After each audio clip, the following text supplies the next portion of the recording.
Welcome to the Cannabis Equipment News Podcast. Hi, I'm David Manti, and welcome to a new episode of the Cannabis Equipment News Podcast. With me this week is Shauntel Ludwig, CEO of Synergy Innovation. Thank you very much for joining me today, Shauntel. Thank you, David. Thank you very much for having me. Before we get started, please make sure to like, share, and subscribe to the podcast. You can also help us out a lot by leaving the podcast a positive review on whatever platform you use. If you want to email the podcast, you can reach me at david@cannabisequipmentnews.com with email the podcast in the subject line. You can also subscribe to the daily newsletter. Make sure you get it delivered to your inbox first. So, Shauntel, I always like to start with a little bit of background with every guest. How was it that you found yourself in the cannabis industry? Unlike many people, mine was on accident. But you know what? I wouldn't change it for the world. It's been the best experience, that I could ask for. Back in 2010, which seems like a lifetime ago now, but I was working with my current partner, Courtney Smith, and we were doing a business that did offshore manufacturing. And with that, we would take innovative ideas from other people's heads and then bring them to market. For example, David, if you wanted a coffee cup that when you picked it up, it said hello to you, you would give me a napkin sketch or engineering drawing, whatever you had with that. You'd give those over to us. We'd finish them.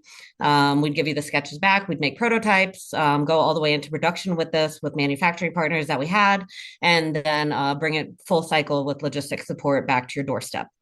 And what we realized doing that, we were doing that, and then we were also helping a e-cigarette brand at the time to build their brand presence in the U.S. And so we're learning a lot about marketing, distribution. We already had the product manufacturing part down.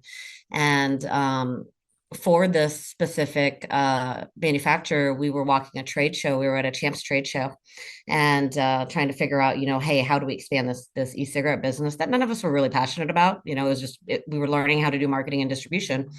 And we came across a booth that sold dry herb vaporizers.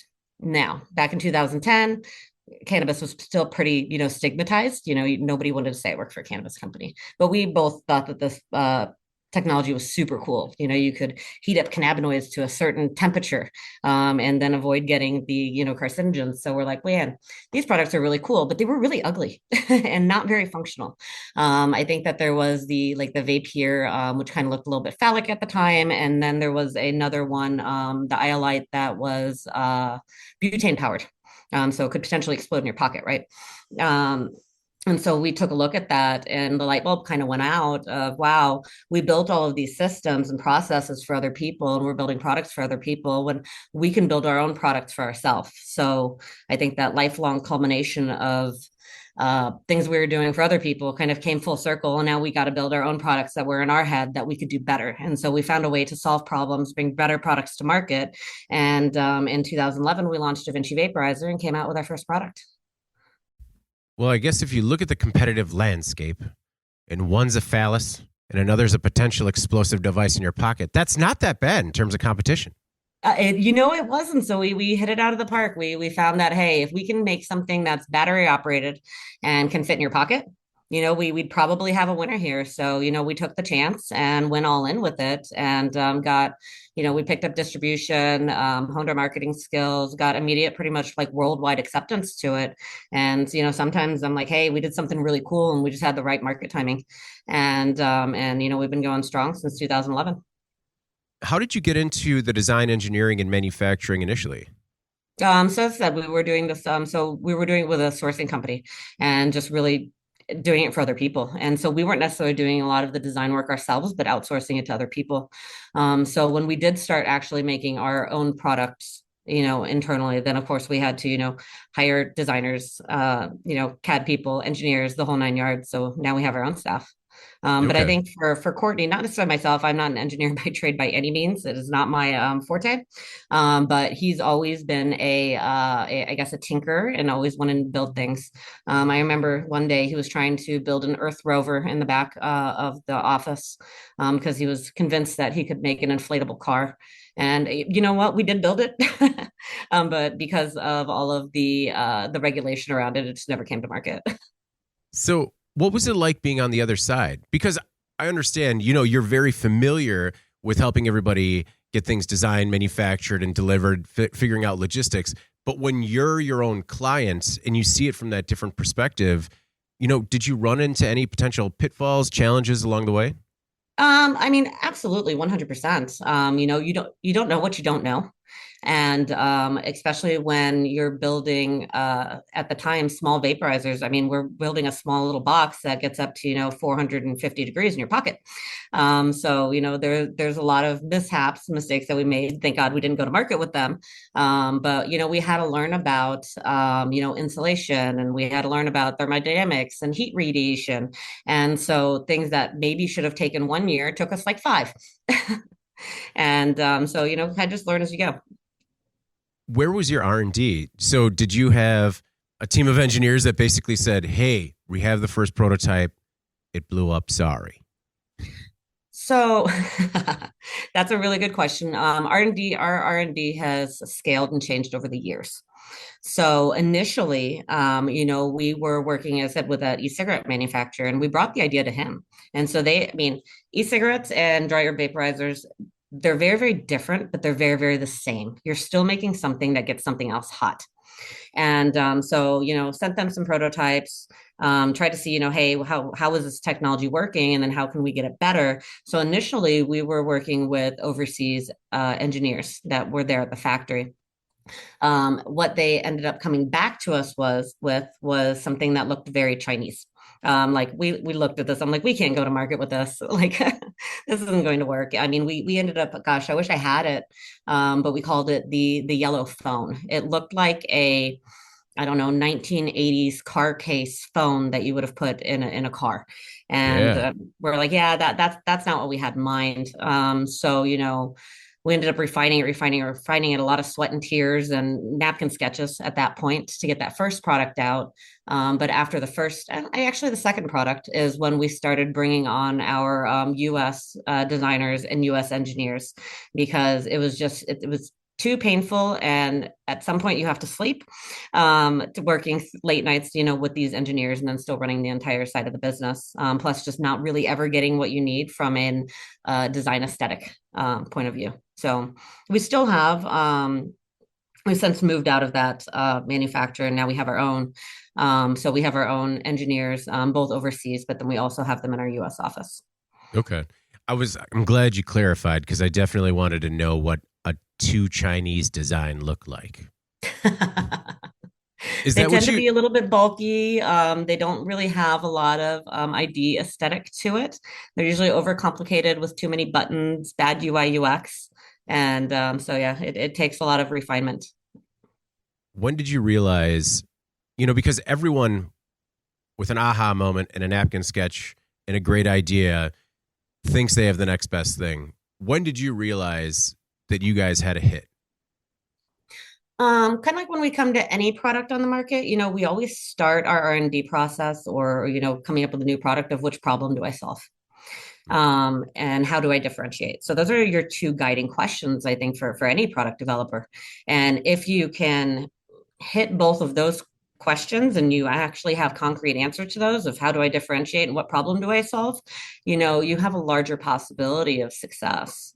And gosh, honestly, I mean, we knew we answered both of those questions with the first product that we were bringing to market. And so, sometimes you throw stuff at the wall and hope it sticks. And that's kind of what happened here. Was there anything that you missed with that first generation product?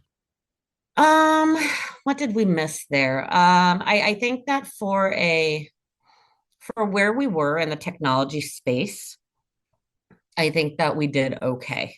Obviously, technology has evolved since then. And so as technology evolves, we keep making further refinements and tweaks. And so our devices in 2024 look much, much different than they did in 2011.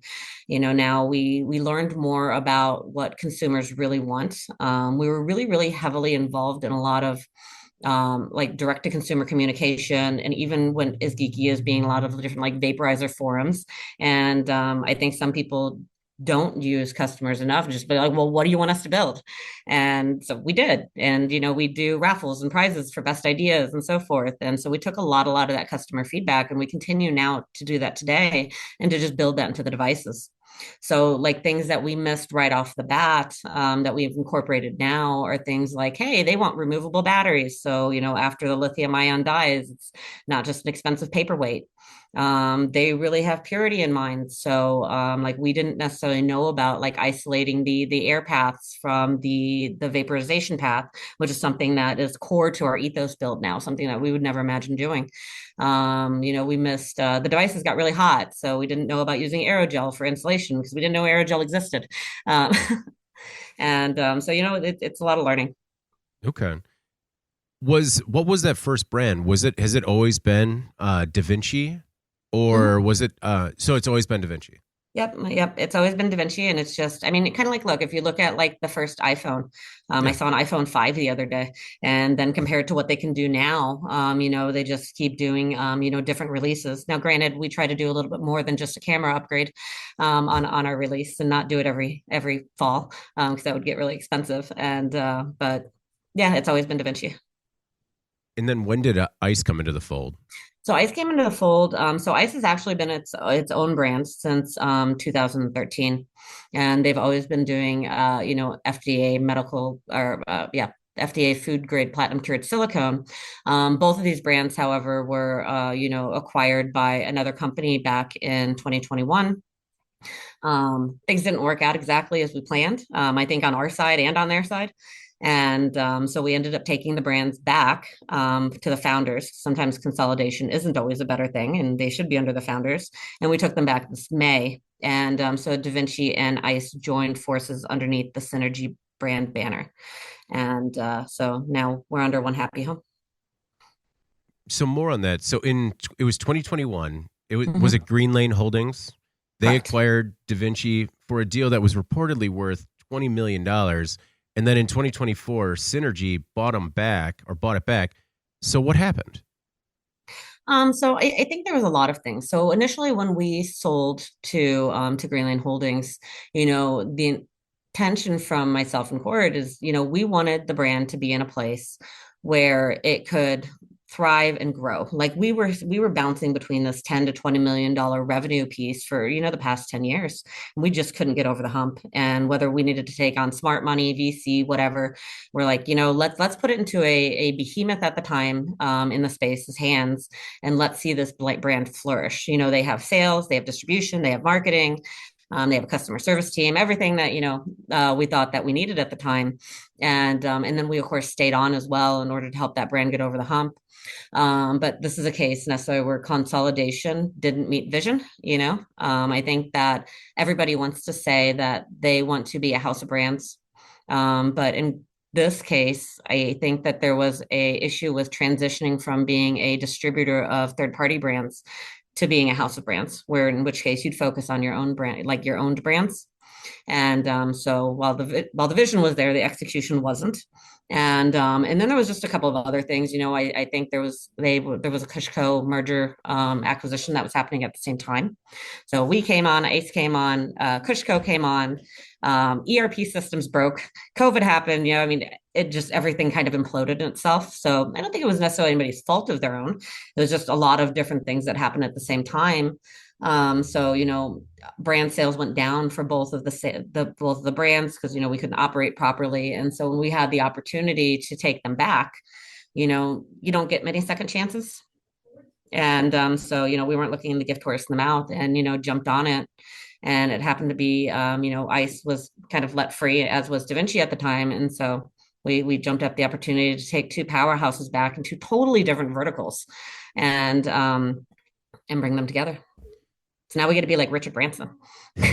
So when at what point did you leave Green Lane?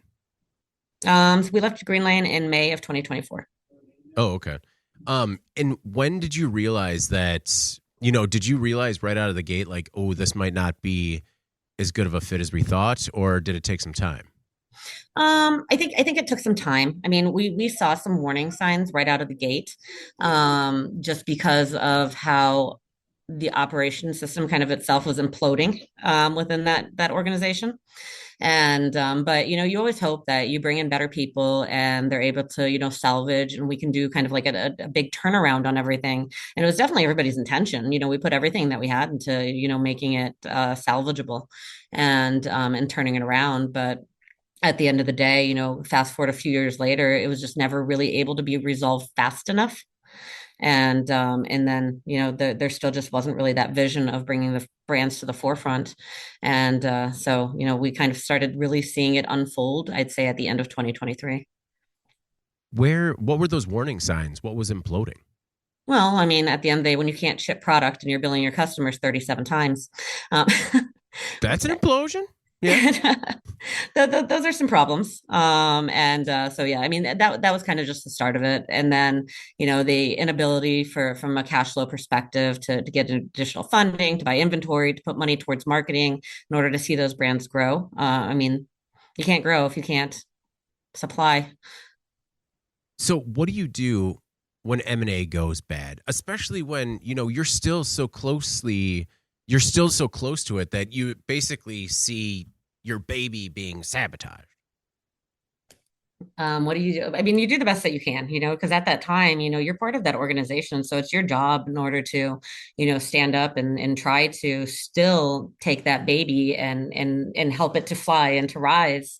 And so, you fight tooth and nail in order to get it to the forefront. But at the same time, there's only so much you can do, and if there's not money there to advertise, you can't. If there's not money to buy POs, you can't. And so then you just kind of hold your breath and still keep trying to do the best with what you have. And then later on, you just try to, see if you can take it back, which is kind of it's not a normal scenario, I think, to kind of untangle an M&A. Mm-hmm. And but here we are. At what point did you realize that might be an option? It was back by more like in 2023-ish. As there was everybody was looking for ways to bring more revenue into the Green Lane ecosphere. That's when we kind of started to realize, hey, that this might really be an option. Maybe these brands aren't the best fit to be there. And so we started looking at ways to take it back. How did that process get started? And, were you able to make a good deal for yourself? I mean, the process got started. It's a conversation, I mean, no matter how large an organization is, that everybody's still people. Mm-hmm. And everybody's looking for, a best way forward. And so, did we come out of it unscathed? Absolutely not. I mean, like on the Da Vinci deal, a lot of it, I mean, you mentioned $20 million, but a lot of that was stock. And, so we definitely didn't come out unscathed on that. That's worth pretty much nothing.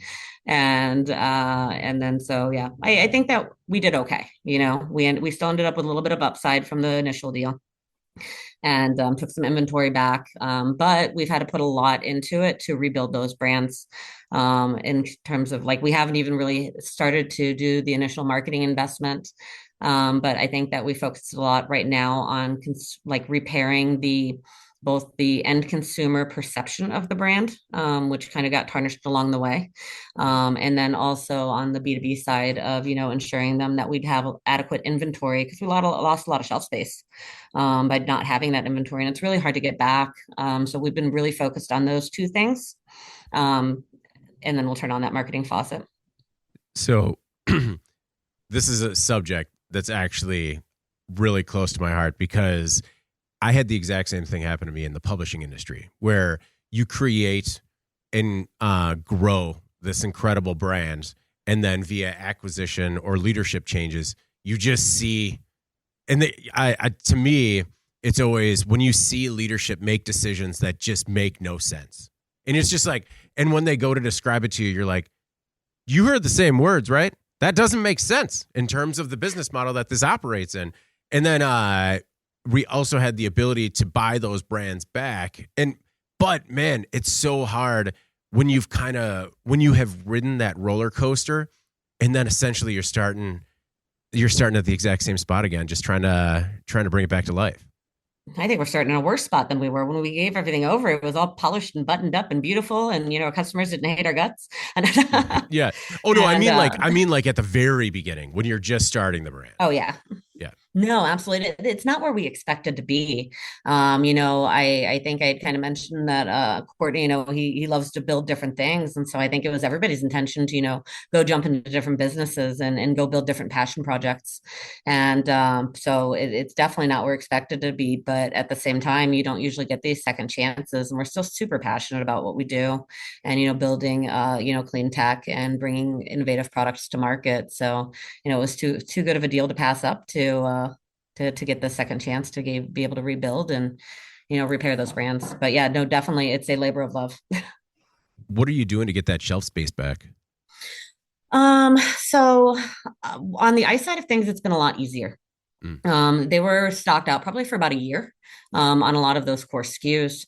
And so we're having to, give people special deals, give them higher margins, giving them additional POP displays and so forth to really get that back. So it's definitely cutting into our margins on the back side of things.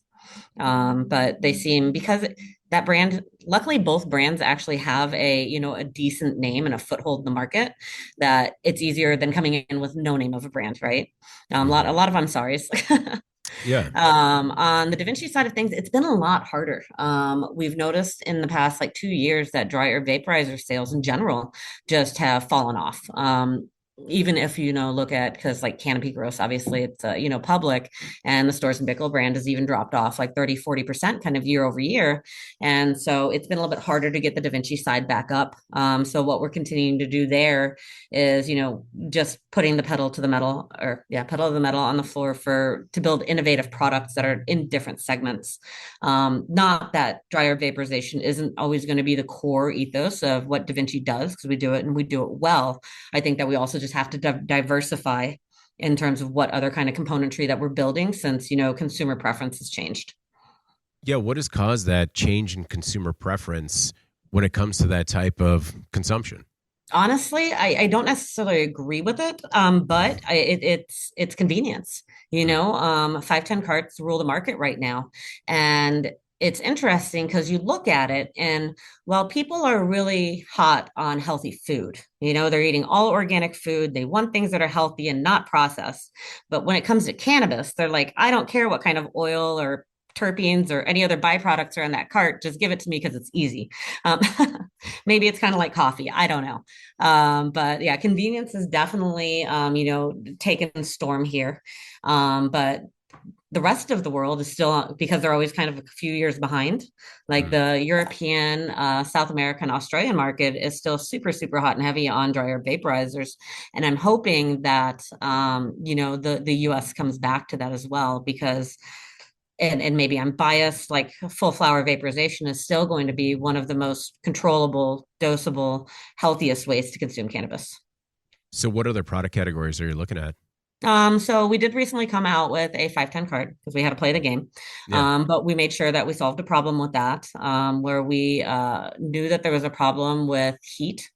We did some tests that said, hey, um, typical 510 carts are coming off at 135 degrees, and that's the vapor that's hitting the back of your throat. And 135 degrees can't be healthy. So we did a device where now the vapor is coming out at 85 degrees. And so it just makes that hit less harsh, causing less damage. So we jumped on the oil side of things. And then next, we are working on some really innovative concentrate products, as well as some like home desktop products for both flower and for concentrate. When it comes to rebuilding brand reputation, what are some things that have worked for you that others might be able to learn from? And when did you ever come to a point where you thought things might be too far gone? When it comes to brand reputation, I mean, it's hard, when you're hopping on like Reddit channels and you're seeing this company has the worst customer service in the world. They don't honor their 10-year warranties that we're very passionate about. Do not buy, when there's so many of those, you almost start to think that you can't come back from those, because like you can't erase the internet.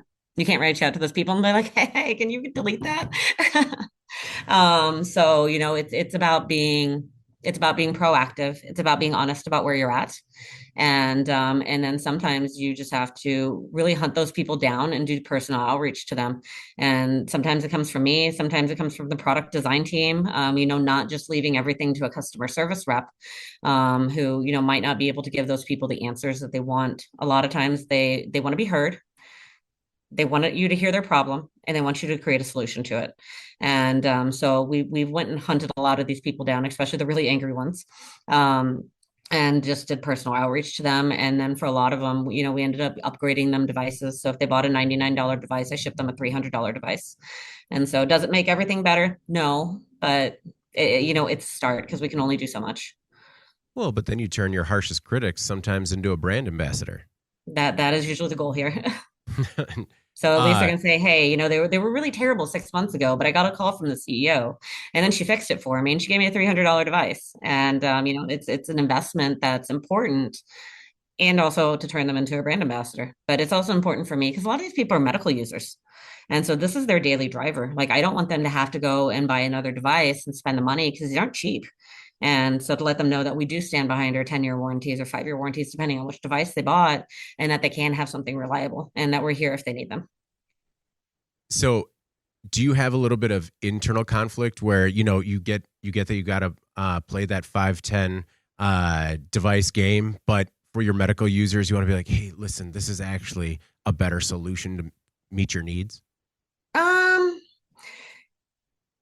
that's a tough question. So the short answer is yes. We do have a little bit of internal conflict on that one because like we don't necessarily, believe that oil is the way. But if I am going to give it to somebody, I want them to use it in a way that's going to reduce the harm as much as possible.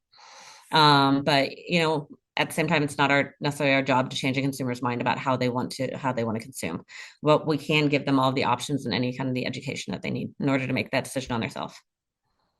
So with other companies that might be, let's just say, nearing on the brink of an M&A situation or even flirting with it, if they think that might be the path forward, best path forward for their company, what are some of those red flags along the way that you were just like, in hindsight, it was maybe a little brighter?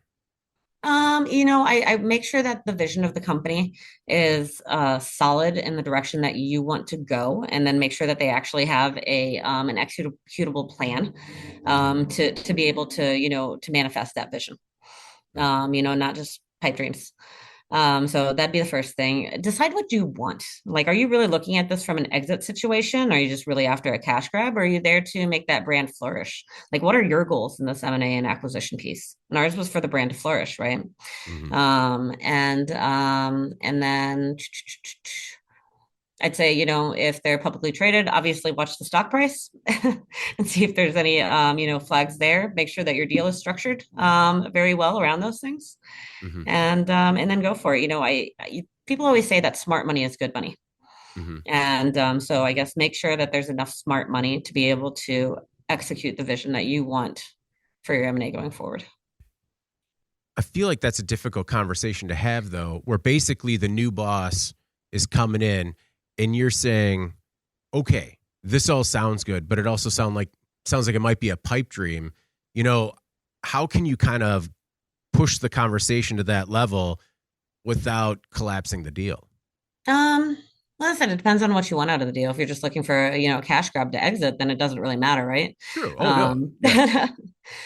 but I don't think that it hurts to ask, hey, what do you plan on doing with this brand in the future? And, what are the steps that you're going to take in order to get there? For example, one of ours is like, well, how are you going to, foster the R&D environment going forward?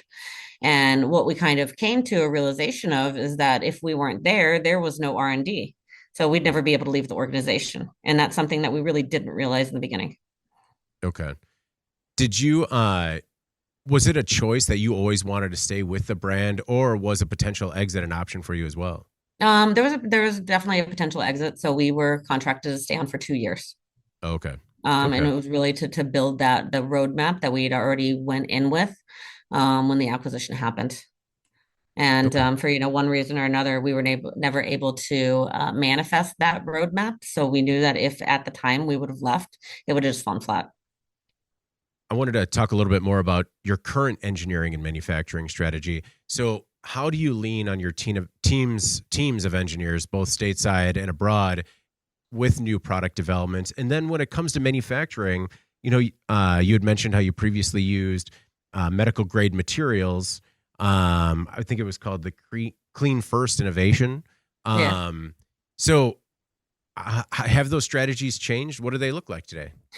I mean, we kind of went back to, where we were pre-acquisition. And so we built a very, very thorough process that we call our mine to market process. It's 151 step process in order to bring a product to market. And so we have great project managers who, follow every single step to make sure every single thing isn't missing. I mean, down to the serial numbers on the devices. And so I guess it first comes on what product are we going to build? And those things just don't pop out of thin air. Sometimes they do, don't get me wrong, and it's awesome when that happens. But innovation and product development, it's tough. So it's what problems are there in the market. We're constantly scouring, for different consumer feedback of what's wrong with products that are on the market or what doesn't exist that people want.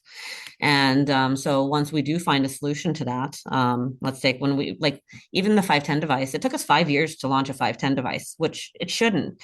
And it's because we were constantly beating our head against the wall of, hey, we can't just launch a battery with a 510 on top of it. That's what everybody else did. So what can we do to make this product innovative and more Da Vinci-esque or even ice-esque in that case? It's like what do we do that's different? Otherwise, we're just, a number of something else. And so really leaning on the engineers to, hey, find solutions.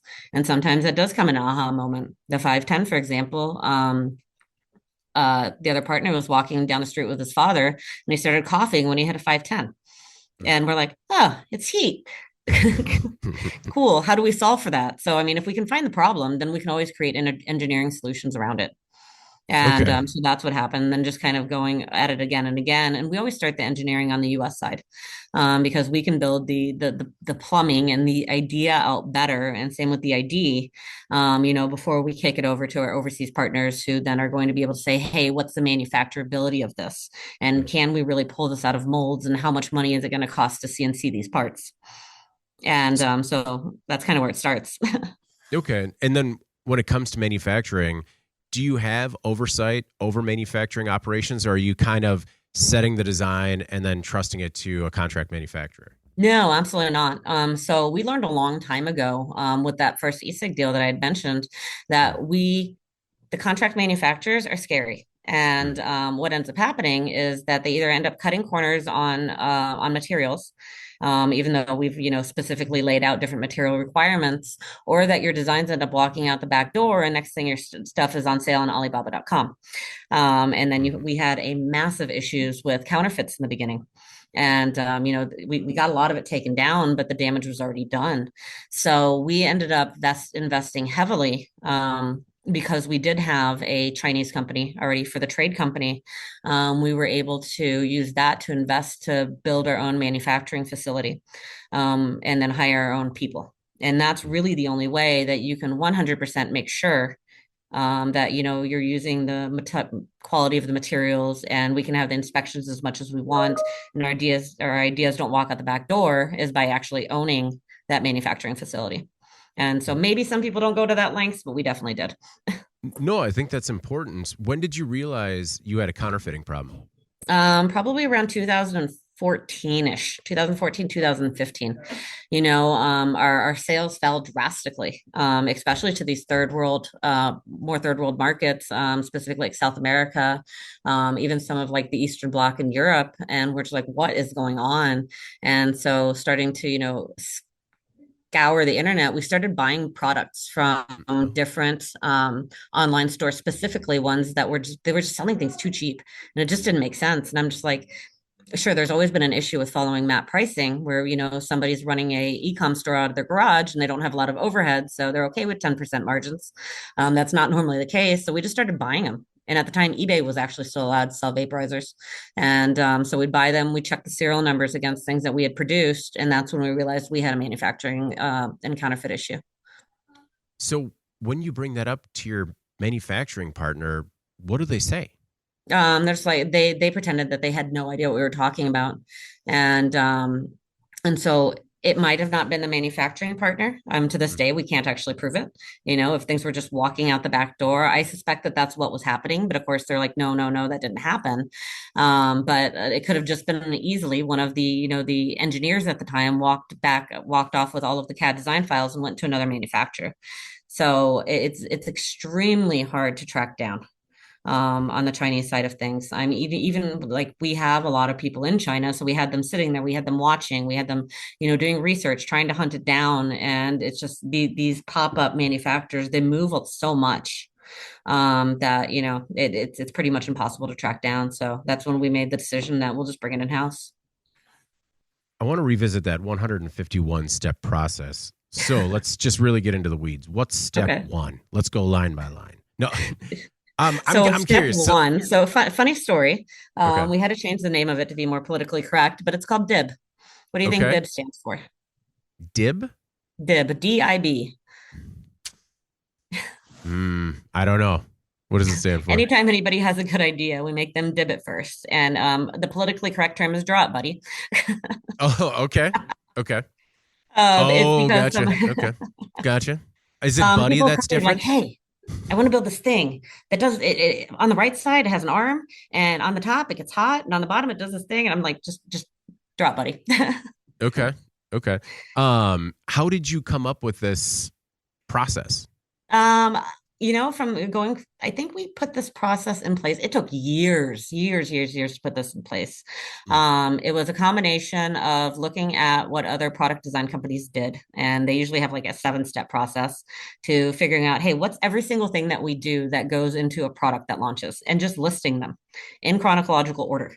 And it's anything from, the draw to produce the mechanical design, then it jumps down into, market demand forecast, pricing analysis to make sure that this is actually going to fly before we start opening molds, or jumping into some of the marketing things like deciding on the colors, deciding on the brand name, doing the trademarks, making the banner ads, putting it on the website, like every single process and step that you could possibly do. Because what we've learned is if you don't have such a detailed process, something gets missed.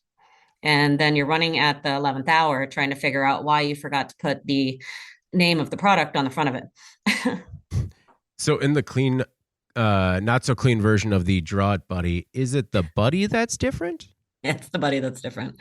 Very, very good. One thing when it comes to changes in engineering and manufacturing is 3D printing or additive manufacturing. Do you think 3D printed or additive manufactured devices will ever be in consumer hands when it comes to specific to the cannabis market, or is that something that's pretty much going to be used just for prototyping? No, I 100% think, and I hope that this is going to happen. We had a dream like a long time ago where we wanted to make like a DIY vape thing, where people would be able to, we could give you some different core components and then allow somebody else to like really design the housing with some like different parameter aspects around it and send us the designs to it. So I think as 3D printing becomes faster, you're able to use a wider range of materials, and I think we're pretty close. I mean, if you can 3D print a gun, why not a vaporizer?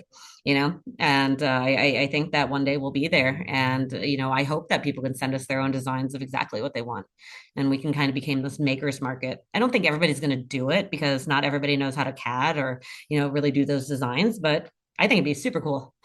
No, it's niche, but I mean, for the, there's a nerd element or a power user, if you want, for every industry. And I think those power users would see something like that and just, I mean, it's like the same people that are 3D printing their own personal bobbleheads, right? Yeah.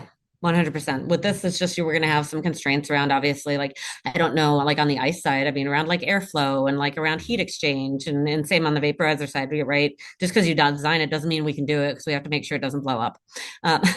Fair. I think that's good. That should be like in the top 10 of the 151 DIB list, non-explosive.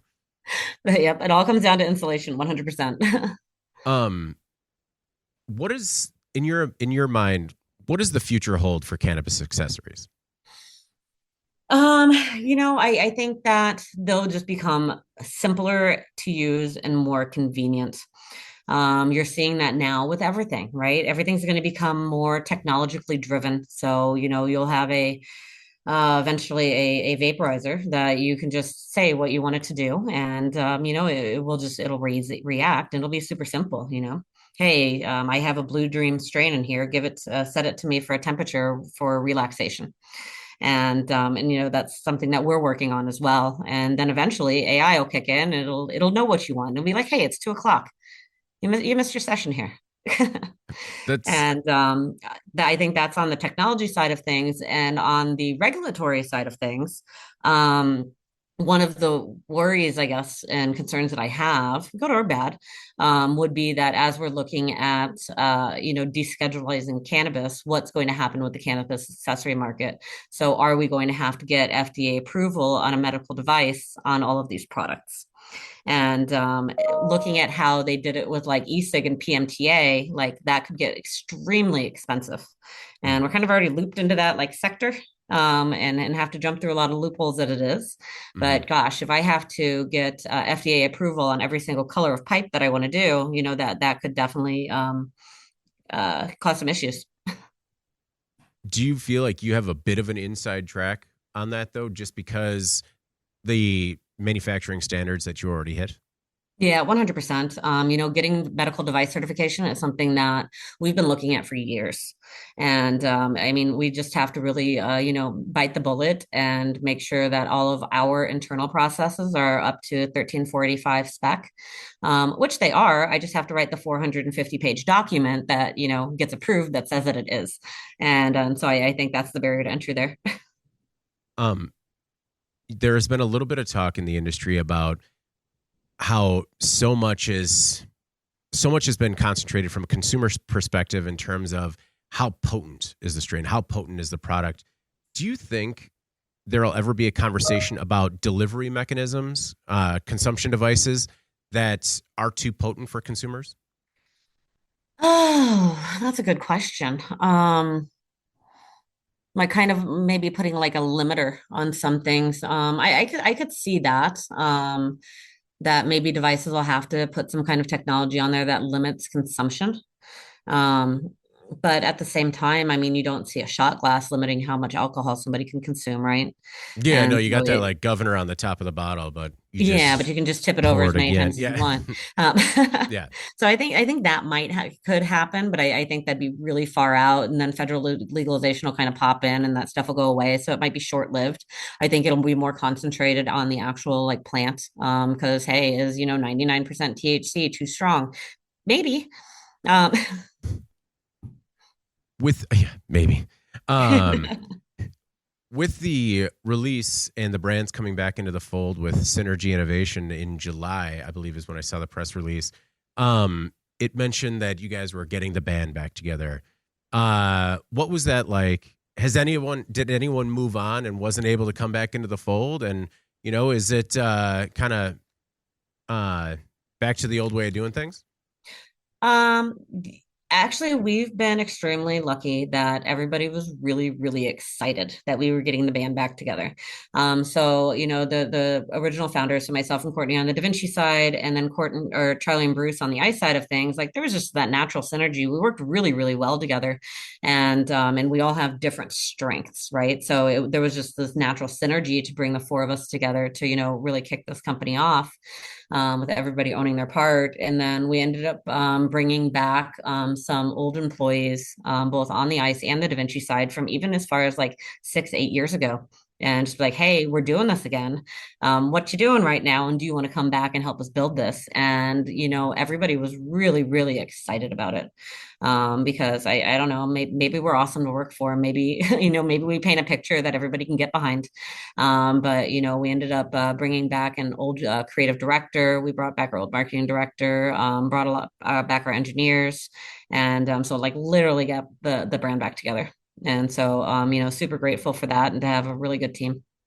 No, I think that is a true feel good story. So often you don't realize that you're in such a good team until you try to go onto that greener grass and you realize how good you had it in the past. Yep, 100%. I just had this, we brought because we're still bringing people back, I mean, obviously we have to run pretty lean and mean to get this off the ground. And just 2 weeks ago, I brought a sales manager back that had been with us back in, 2018. I'm just like, hey, we're over. And he's like, oh, thank God. Yeah. He's like, these past couple of years have been terrible. So how did you do it? Did you go into the LinkedIn profile and then just start subtly liking posts as the feeling out process, or just call directly? And I'm pretty direct and to the point, so I okay. just called them. Very good. Well, I guess, is that how you came up with the name for the company? Just because the synergy was there? Yeah, 100%. The synergy was just there, and we knew we'd be able to move forward with it. So, hence it's synergy. So sometimes you just name things because they're right. Yeah. The one last thing I wanted to ask about are materials and sustainability. What are your thoughts on particularly the vape category when it comes to recyclability and sustainability? So gosh, I like even the nicotine space. I think from sustainability, we need to do a lot better on the battery side of things. And battery recycling as a whole. And this specifically goes to the people who don't have removable batteries. This is one of the reasons that we did do removable batteries. So you're not just trashing an entire device because the battery lithium ion cycle went out. We did Mhm. A for what the consumer wants. As battery, technology gets better, so does the device, but it's also for sustainability. I don't think you should throw an entire technology PC boards out and everything else just because your battery goes bad. So the industry as a whole, especially with these 510s, or gosh, even worse on the nicotine side of things, where they're using these batteries for maybe a week and then trashing an entire device, can do better. I wish I had the answers to all of that because I would put it into motion tomorrow. Okay. Is this something you're working on? It's something I'm thinking about. Yeah. Okay. Very good. Well, Shauntel, I really appreciate you taking the time today. But before we get out of here, I want to make sure, is there anything else that you want to make sure the Cannabis Equipment News audience either knows about yourself or your work with Synergy Innovation? Look, I think we have some amazing products that are coming out. Hopefully that everybody, keeps an eye on the brand. We just launched an IQ3 on the vaporizer side of things, which, we made our last IQ2 better with better battery, still removable, but we're using a 21700 Tesla battery in there, so which is pretty awesome. Larger bowl and just more reliability on that side of things. And then on the ice side, we're coming out with new products every day and doing a lot of really really cool redesigns. And yeah, keep an eye on what we have coming out. For those people that want to keep an eye on what's coming out, where's the best place to check? Best follow us on social, Yeah. or keep an eye on our website. So with the DaVinciVaporizer.com or ICE, which is EYCE.com. Mm-hmm. Well, Shauntel, thank you again for taking the time. I really do appreciate it. Thank you very much, David, for having me. I appreciate it as well. Before we get out of here, please make sure to like, share, and subscribe to the podcast. You can also help us out a lot by leaving the podcast a positive review on whatever platform you use. If you want to email the podcast, you can reach me at david@cannabisequipmentnews.com with email the podcast in the subject line. You can also subscribe to our daily newsletter. Make sure you get it delivered to your inbox first.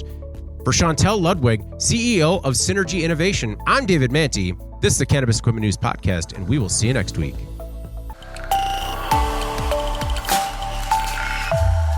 Welcome to the Cannabis Equipment News Podcast.